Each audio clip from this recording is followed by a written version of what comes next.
Welcome to Empire Building, the podcast where we talk about building big businesses and even bigger lives. I'm your co-host, Seychelle Van Poole. I'm Wendy Papasan. I'm Via Williams. And I'm Sarah Reynolds, and I'm super excited. Today, we are going to dive in to the how, the process of hiring talent. One of my heroes is Oprah Winfrey, and she has a quote that I love, and she says, "It's only when you make the process your goal that the big dream will follow." I know that all of us have super big dreams and visions for our organizations, and we have to make the process the goal, right? I know that each of you have committed to this in terms of having a process for hiring talent and how you go about doing that. And so I want to dive in, but before we dive into the actual process, we have to talk about why in the world do we have a process to begin with? And so I don't know about you guys, but man, I have had major feeling forward moments of hiring out of pain, right? You know, that someone leaves your organization and you get the job back and you want to rush to get that filled as quickly as possible and you don't follow a process. So let's talk about why in the world do we even have a process to begin with? And what are some stories, Via, on maybe some times that you have hired out of pain? Well, here's what I know. What I wanted to say is that my life and my world changed when I made the switch from stopping, attaching to the outcome and attaching to the process instead. Because as long as I was defining the process as getting me to the outcome, I realized when I put the pressure and I rewarded myself and I structured my day around winning in the process, then the outcomes followed. And before, what I was doing is I was just so attached to that outcome that I was just constantly pulling everybody uphill. And when you attach to the process, the process kind of pushes you up the hill. Well, I love that. But let's get real. I love this idea of having a process for hiring. But the reality is that when you start a business, when you are building your empire, most of the time you start all alone. You're doing everything yourself and you're working your butt off. You're working 10, 12, 14, 16-hour days. And you look up and you say, I just cannot do it anymore. I need some help, right? And so that first hire is just hired out of pain. You're like, I got to get somebody quick. You have no process. You have no time for a process. I think you're just happy. You're just happy if someone's willing to come work with you. Exactly. Honestly, at that point, you're just like, yes. Oh my gosh, thank you for showing up. Please, come work with me. So for those of you that are in this situation out there, we're going to save you guys a ton of pain, right? We're going to save you millions and millions of dollars, probably, if you just stay tuned into this episode, because we're going to give you our process for hiring amazing people. And all you have to do is R&D it, rip off and duplicate it. Don't try to get creative. just take it, just copy and paste it from the show notes and then just follow. Exactly. So for those that let's dive into a real life story, right? Of when you've hired out of pain and you've made the decision to not follow the process. What did you learn from that? I know, Via, you've had some of those experiences. What have you learned from that? We call those the fog and mirror hires, right? Where you're basically desperate, and if someone shows up and fogs a mirror, then they're hired, right? I am the queen of that happening. The first year I went from being a solo real estate agent to starting a team in 2012. Mm-hmm. I went through 5 assistants, ladies. I went through 5 assistants that year. And it was just plugging holes in it. And it felt like a sinking ship. And actually, the ship was not sinking. But I mean, I'm the queen of that. It's probably the hardest part of this journey of business building and entrepreneurship, I think. Yep, so true. Wendy, who was your first hire? Even before I go there, I just want to acknowledge that if there's somebody out there and they're thinking about making their first hire, for me, it was a super scary experience, because I know that for some of you, you at least had one other person in your business before you even started, which for Sarah and Seychelle was your mom. Mm-hmm. But for me, I was completely on my own. I was completely new to business, and I had two toddlers, and I needed some help. And because that first year in real estate, I did a lot of business working part-time. And so I needed help right away. And the idea of hiring someone was completely terrifying to me. And so I got some good advice, which was somebody told me, you know what, save up 3 months of this person's salary, put that in the bank. And if they're not paying their way, basically, if you can't make enough money back at the end of those 90 days, then you should probably let them go. And so that was my mindset around that. And I didn't have much money. I was new to my business. And so I ended up hiring someone who could work 30 hours a week for me. And that first person was actually pretty great. She did a lot of tasks for me. Then at a certain point, I realized I needed more of a leader in my organization. And so my first hire wasn't terrible at all. But I just remember that like anxiety around going from having to just be the person, the person who's doing all the work to having to look out for somebody else and their livelihood. It was really scary. Yeah. And I know Seychelle and I have sort of similar stories in terms of working with our moms. So I know when Seychelle sort of took over leadership of the business, we had those experiences too, right? So tell us about that from like, yes, we had the background with our mom, but we had to still make some big decisions in terms of hiring. Yeah. I tease my mom. I'm like, I don't have 18 years to birth another like person on our team, like I don't have 18 years or like I joined when I was 21, almost 22, right? Like I don't have 21 years to like fill our team, nor like the patience to do that. And although your 6-year-old is fairly capable. She probably could run the business at this point. She pretty much runs me. So yeah, that's probably true. So, we hired Marie was our first hire and she's been with us 18 years, which is pretty incredible. I think now this is a lot more common, but you think about this in 2001 when we started this, she was a virtual assistant. She had to VPN into Barb's computer, right? And she was part-time. We met her. She was the volunteer coordinator at the Multiple Sclerosis Society here. So she had a real big servant heart. And we discovered that by fully lucking into hiring her, there was no like strategy or brains. It was just straight luck that we hired her. She started off as a virtual assistant, then became a full-time virtual assistant, then became full-time admin in office, AKA Barb's house. And then I was actually the second hire. And then she became our first buyer's agent, listing agent, et cetera. And she was, it was just straight luck. But then we got tricked into thinking that we were geniuses because we had found this like unicorn of a magical human, right? Which she's incredible. And our second hire we thought, oh, wow, we need someone methodical and steady and stable and really consistent with their pace. But what that also meant was we didn't realize that we all operated a natural fast pace.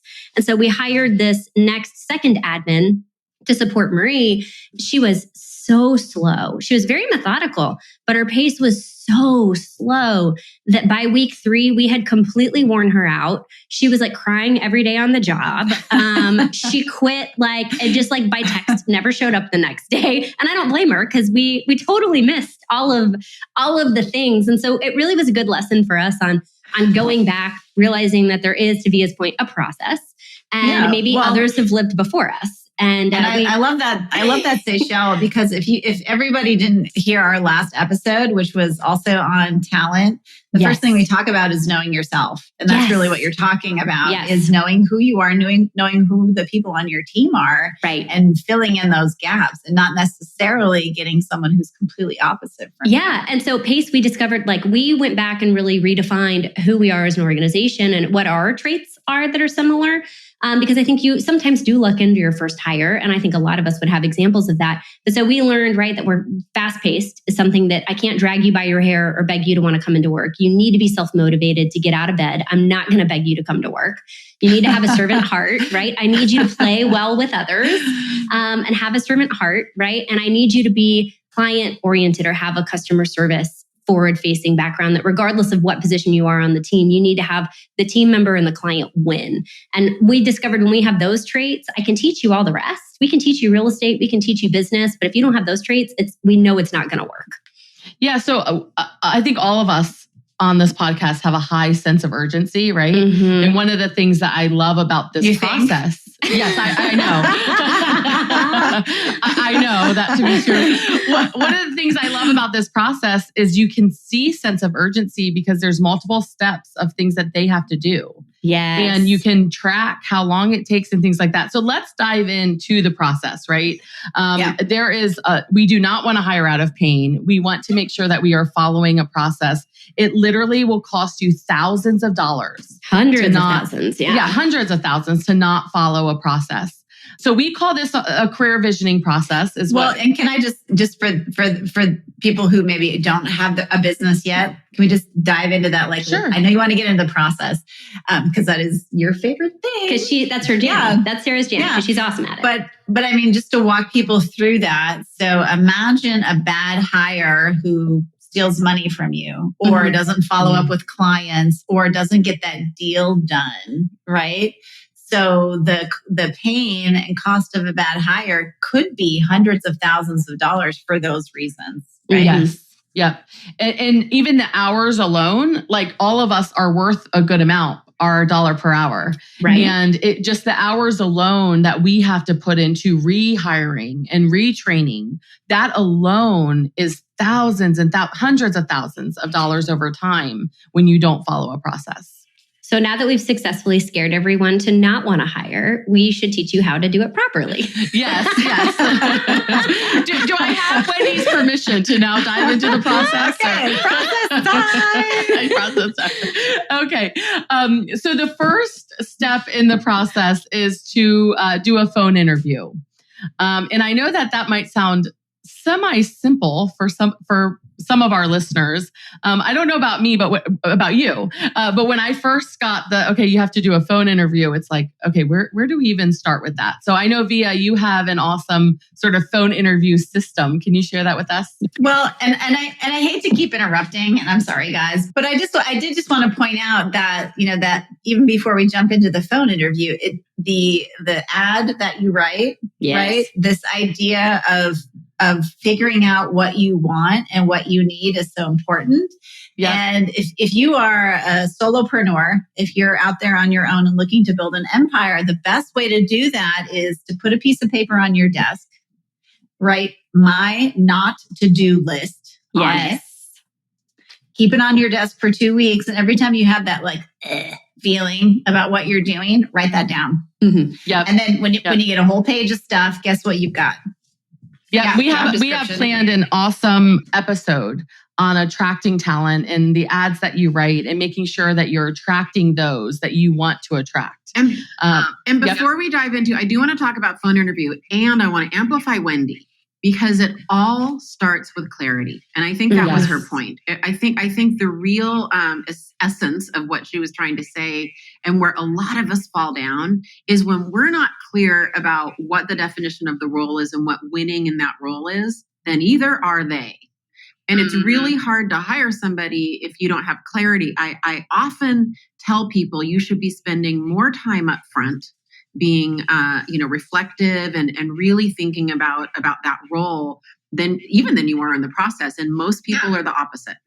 Yeah. Which is extremely hard if you're working 12, 14, 16, 18 right. hours a day to do that. And so we're just going to tell you guys are going to fail your way forward through this, like we all have. Raise your hand if you fell forward through this process. Okay, all four of us have our hands up. Yep. And if you could listen to us a tiny little bit and follow some of this the first time around, you're going to save yourself a lot of heartache. That's right. That's right. And money, a lot. Yes, so much money. So here's the thing. So like any of you, and Wendy, I love that you keep bringing us down to, hey, what if you don't even have this process? What if you have one other person? So like anything, I would urge anyone here listening to jump in. So first of all, just jump in. Do a phone interview, use our baseline of questions. That's great. You don't have to necessarily do that, take that and take what I do. But what I did one day is I just realized I was spending so much time on the phone interview. And so I just, got efficient. I got super clear on what I wanted, and I just started mass texting. I had it on my iPhone notes, and I would copy and paste the text, and I would have a Calendly link in 15-minute increments. And I just had a text that basically said, hey, I saw your job application on Indeed, or Wendy Papazan told me about you, or, whatever it was. I would maybe change a little of it, and then they would schedule 15-minute phone calls with me. And this is what I know. The phone is really important. I used to kind of blow this off, but if someone can't do good phone, they probably can't work in my industry. There's not one role where the phone isn't important. They need to have a good communication style. I need to kind of get a quick sense. Can I bond with them? I mean, there's a lot of things that I'm judging there, but I would just call everybody and have these long, unfocused convos, and it just wasn't working. And so I don't want to get you all tripped up on like Via has this big fancy system. It really is not that fancy. I was like, I got a free Calendly account. You can do 15-minute increments. I just copied and pasted a bunch of text messages, and guess what? There's a system. Done. Boom. Mm-hmm. Yeah, I love that. And I just actually had an aha for a future episode, guys, which is going from E to P in your business. Yes. In every way. Yeah. So, and it starts with jumping in, doesn't it? It starts with jumping in. Well, and if you're not trying it, you're not going to figure out where your inefficiencies are or where your failures are. And so you have no system to improve, right? You started by failing your way forward and having a ton of conversations and then realizing I'm having a ton of conversations, but not getting the results I want. So how do I move that forward? I love that, Via. That's cool. Yeah. So we're doing your phone interview. You've got your process for it. And Via's going to put that in the show notes, right? Great. That's awesome. So then second is the thought process question. So you've narrowed it down after you do the phone interview, who you want to actually do a deep dive with on the thought process that they have. So why do we even start with that? So it's important for us to realize that we're starting with the way that they think first and foremost. And so tell us a little bit about that process for you, Seychelle, in terms of the thought process questions. You know, Wendy and I both kind of fall into this camp where I want somebody to be able to operate entirely autonomously. Actually, that's really all four of us, right? I want somebody to be able to really operate without me having to hold their hand. And so obviously I need to train them, right? We talked about that in a previous episode, right? On the training and the environment to get them up and running. But once they're really up and running, I need to be able to trust who they are, what decisions they're going to make, and what actions they're going to take to be able to work independently, right? I'm not a good micromanager. I never have been. And so I don't want to micromanage people. And I'll give you an example of a massive failure on this. Wendy actually met a candidate that I got into business with, and it was a person that I had seen in a corporate environment this person was aggressive, smart, maybe a little too smart in some ways, and really motivated. And so I looked at their thought process because they were driven to figure out how to succeed. And the word of like the theme in our industry at the time was aggressive. And so I was like, oh yeah, this person, their thought process is really aggressive and really assertive and they go after it, right? And what I didn't catch in the thought process interview was that they also were slippery in situations and kind of shady in situations. And Wendy actually caught it. And we had a miscommunication because we didn't know each other well enough at the time. She saw that in this person and I didn't yet. And I hired this person, got into business with them in a business. And about 2 months after I got out of business with this person, because it ended up not being a right personality fit for the two of us, this person started embezzling. And not just embezzling in minor ways, guys, like embezzling like $500,000 from people embezzling, like banned from real estate for life embezzling. And I'm thankful I listened to my gut in the business relationship. We lost money, but not nearly $500,000. But I'm thankful that I started to pay attention to my gut. But I should have, there were signs in that thought interview, like in that thought process where I should have picked up on that. And if I had waited 2 more months, we would be easily $500,000 to $1 million in the hole right now. So you didn't skip it. You didn't skip that part of the process, but you did. But I didn't pay attention to it. Said. Right. She was telling me. I just was hearing what I wanted to hear. Yeah. There's 2 lessons there. First of all, if you think your friend is going down the wrong road, you should tell her. Sorry about that, Seychelle. Well, that's okay. I mean, I made the decision at the end of the day, so I appreciate that though. Yeah. If you see something, say something for sure. And I think especially when it comes to hiring, we do so much hiring out of pain that we often do exactly what Seychelle is talking about is we look at them on paper. Mm-hmm. Or maybe we've given them a personality assessment. We look at the DISC and they're a high D, which is what we're looking for. And we sort of overlook everything else. Yeah. And I know for me that I always know if someone is a good fit for my organization or not right away. Yeah. I almost always do with experience. And so listening to your intuition, right? There's always that little voice that's telling you, you know what, doesn't feel right, but you're ignoring it. Yep. Yes. And that's exactly what happened. And when I paid attention to it, that's when we got out of business. They made a couple moves that to me felt really not cool and very not above board. And so I quickly exited the business relationship. And I'm so thankful I listened to my gut then, but I could have avoided it if I had just listened to it in the first place. Yeah. And I also don't want to gloss over something Wendy said. I want to go back, Wendy. That was really, really good. You said with experience. So the only really way forward to fail forward on this is you're doing about 100 talent interviews a year, and sometimes more if you're in a heavy hiring season, right? And so the only way to get that instinct is through experience, is to get your 10,000 hours in, right? The other thing I wanted to point out is it's a classic mistake we have all made, and the focusing question is, what am I not admitting to myself? What am I pretending not to see? Yeah. Yes. Well, and also likability is very underrated. You know, if you are going to be with someone 8 to 10 hours a day, you should really like them, you know, and I've made that mistake before where I've hired a talented person and I didn't really like them, or maybe I didn't feel comfortable, or they didn't have like the level of integrity that I wanted them to have. Right. And it's just really important. I couldn't agree more. So I missed an important point because I was just so excited to go over this process. That the thought process is sort of there's two parts of it. The first is we send something that's called a KPA. So the KPA is an assessment, and it does help us with their thought process, but it also helps in terms of matching in certain positions on a real estate sales team or in the real estate industry. And then we use the KPA to sort of then ask them the thought process questions as a guide, as through the process. So that was awesome, just hearing that. And the KPA is proprietary to Keller Williams, and they they developed it for us, which has been a huge tool. Assessment. I think the spirit of this is any behavioral assessment, right? There's a whole bunch. Right. A lot of people use Myers-Briggs. There's a whole bunch. And as long as you sort of commit to learning one and use it in your organization and your organization talks the same language, it's all good. Right. I think the other part of that too is it's to remember that like I did, don't be Seychelle in this moment early in her career where you, it's going to be great. We can just talk about how not to be Seychelle in this episode. Don't look at it as a pass fail. Don't look at it as a check the box. Look at it as an opportunity to ask deeper questions and to ask, how are you not like that? If something comes up and they say, well, that's not me, right? You need to go in and ask those questions and use it as a conversation to stay in curiosity and seek first to understand. Don't use it to check a box or look at somebody without going over it with them as a pass fail.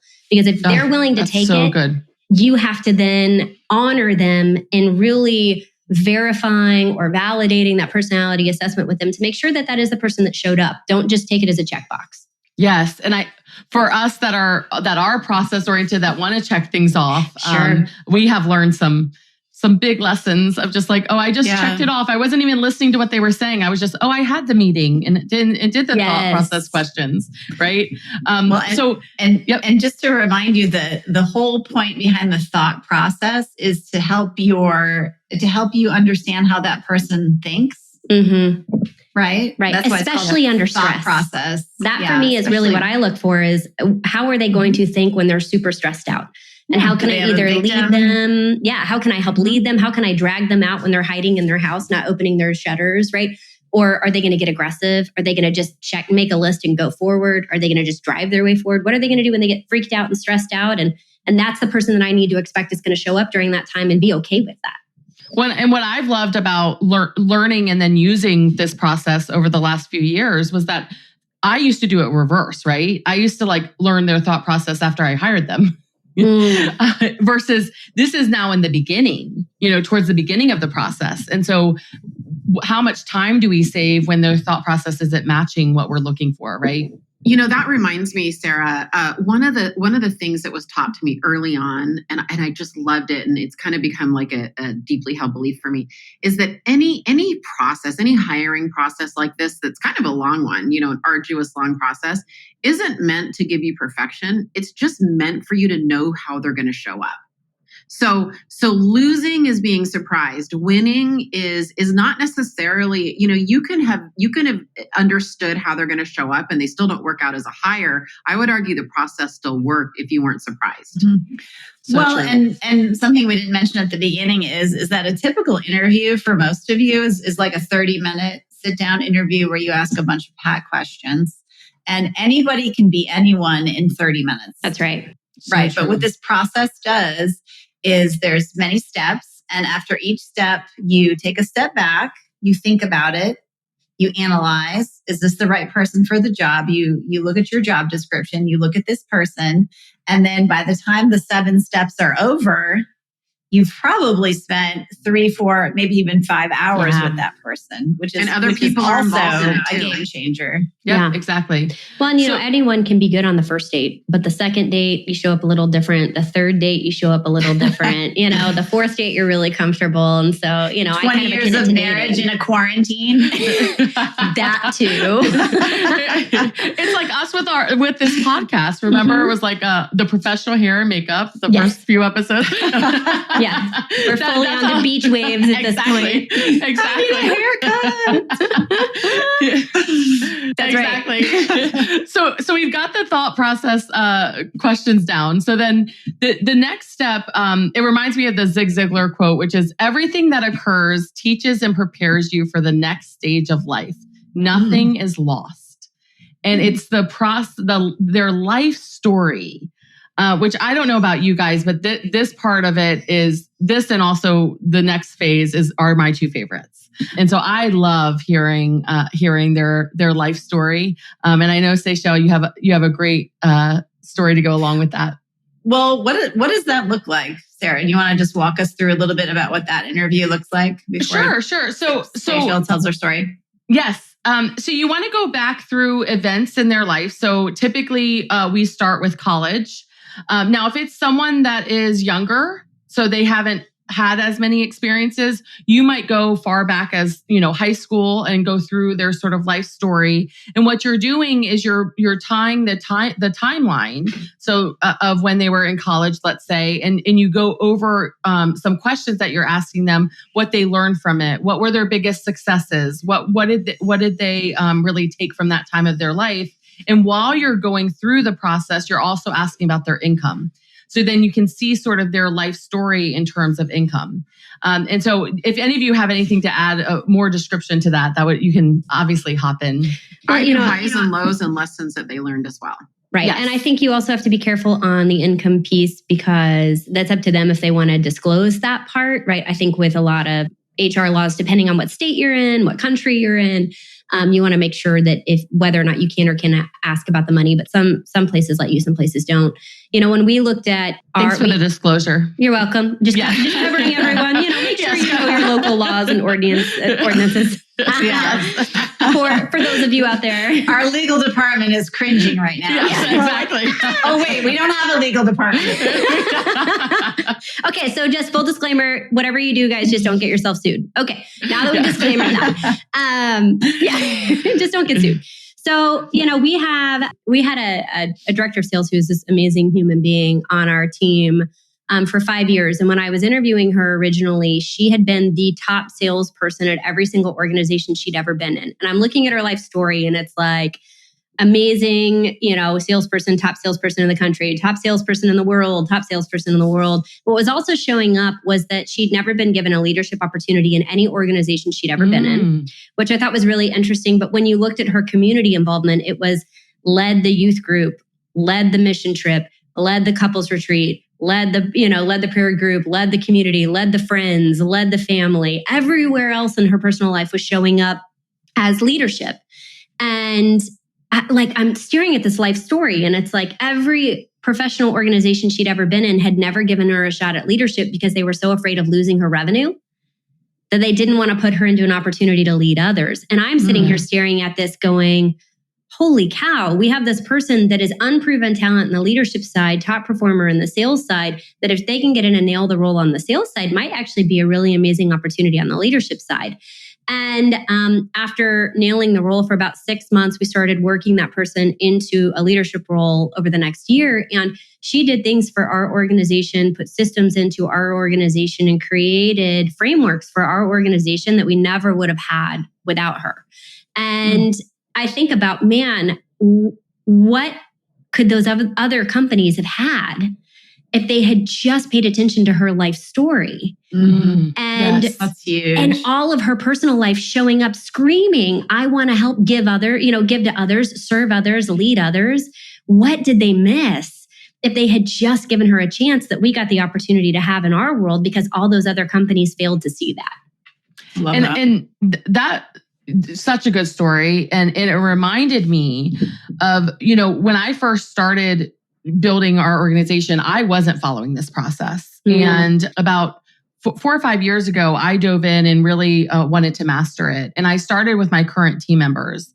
And I remember sitting and doing the life story with so many of them. And I learned that I was missing things like what you just brought up, Seychelle, with many team members that I think I would have lost over the years had I have not stopped and gone back through the process with them. And I want to encourage anyone that's listening, if you have your team members right now that you have not done these steps with, it's not too late. I mean, I sat them all down and it took me a month to go through everyone, but it made such a big difference to go through and really dive into their life story in the rest of the process. Well, and what value did you sow into them, Sarah? That's so cool. Going back and really almost re-recruiting your team. Right. Yes. And going back and really getting to know their deepest desires and who they are and where they want to be. I think that's awesome and a great place to start. If you haven't done that, go practice with your existing team first. I love that. Absolutely. Well, I guess I was just going to say, especially in a larger organization, I think that's pretty common what you're talking about, Sarah, where maybe somebody's been in a role for a while and you see them in that role and you see them as that person. Right. But a lot of times we need to go back and kind of revisit who they are, where they want to go, because leadership does show up in people's lives. It's too hard of a job for people who enjoy it to be doing it in other parts of their life. And leadership is rare. It's really rare. We want to have more leaders in our organization. We want to have people who can take us to the next level through their leadership. We don't want to have to do it all. We don't want to have to push that ball up the mountain by ourselves, Yeah, I found out through going through the life story with a current team member that had been with me for a couple of years. He had been a trainer for all the top shoe sales companies for 20 years.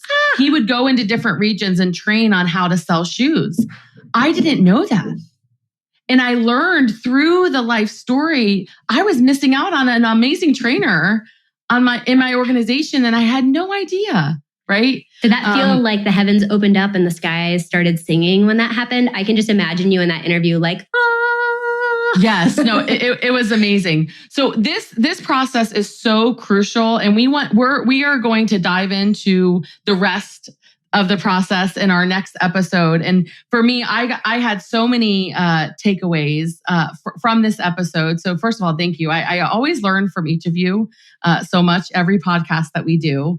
And so Seychelle sharing her experience in terms of not following it, right? Failing forward through thinking that, we've got this all on lockdown because we really hit it out of the park with our first hire, right? That's right. And then just making sure that we do have systems in place for things that might seem maybe small, like the phone interview, that Via put together the system for that. And then making sure that we're going over a proven sort of behavioral assessment like the KPA, Myers-Briggs, things like that.